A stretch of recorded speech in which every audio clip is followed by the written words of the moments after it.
Hey everybody, it's Dr. Quinn, and I'm going to take a look at our class shell and show you what's happening this upcoming week. We're beginning week 4. So the first thing I always like to do is go into the syllabus and just to remind you what's happening week 4. That's gradable, right? We are moving beyond module 3, which is a summary and response paper, just the introduction to it.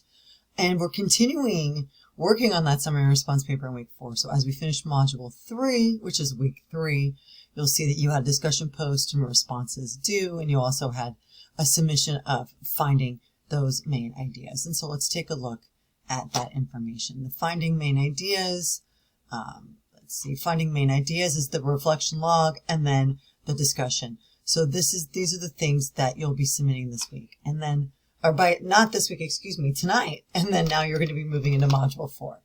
So module 4 starts on Monday, and it's planning and writing a draft. So we're moving from thinking and preparing and note-taking and brainstorming on the summary and response to working on a planner, doing some activities, and you'll see that everything for this week is due on Sunday. It doesn't mean you submit it all on Sunday. I mean, you can, but I would pace it out as you work on it. So let's take a look at module 4. So what I like to do is I like to sort of just open the different assignments.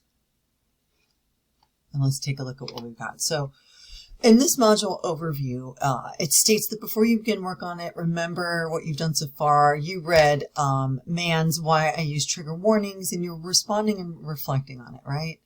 You're using a work for reading and reflection. You're looking at specific quotes from the text, and you're practicing that documentation method.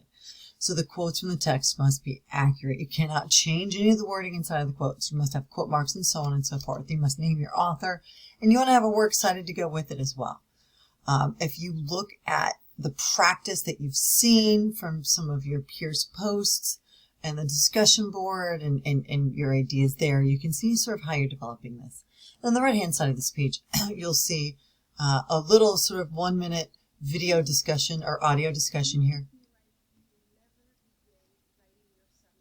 That is provided. That's not my voice. That's one of the other professor voices in here. And so you'll notice that you're going to complete a paper planner and draft. Those are the exercises that are due this week that are on the writing side of the equation. And then, of course, you also have some grammar work. The suggestion is that summary response seems like 2 small steps, but when we fold in these activities, it's going to become a little bit more broader than that. So let's take a look at this.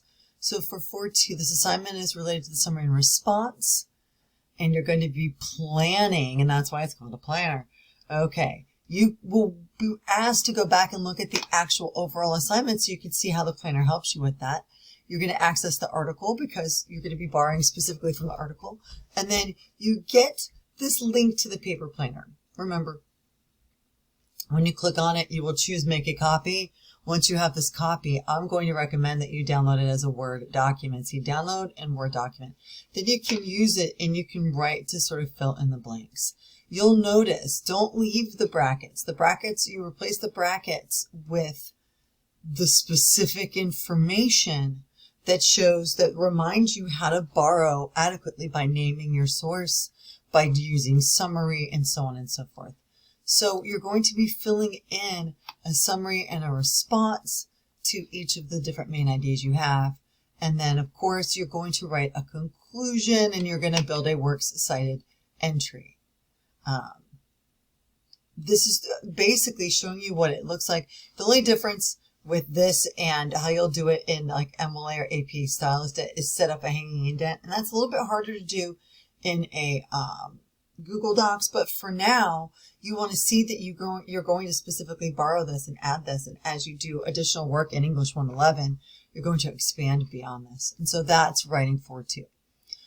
Assignment 4.3 is we're working on paragraphs, introductions, and conclusions. You can tell that because that's part of that planner is showing you those framing elements. What's in the introduction? How do you summarize the text in a general sense? How do you close out in a conclusion?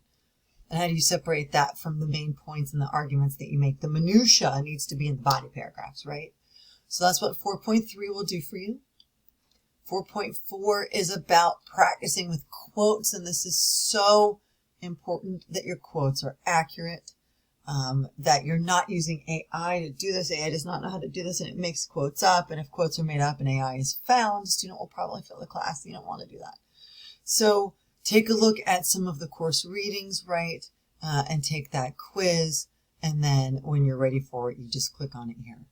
Finally, after you've completed the planner, you move from that and you take the information off of that sort of worksheet and you put the paragraphs together and you start working on the flow and the content of the paragraph. And I will be providing you feedback on this assignment. So that's what's happening. This is a busy week, but remember, you have a 3-hour regular class and a 3-hour lab. If it was a 15-week semester, you have more like 8 to 10 to 12 hours a week that you should be working on this class. And so 2 major assignments and some grammar practice and some quoting practice doesn't seem to be overwhelming, but it will take time.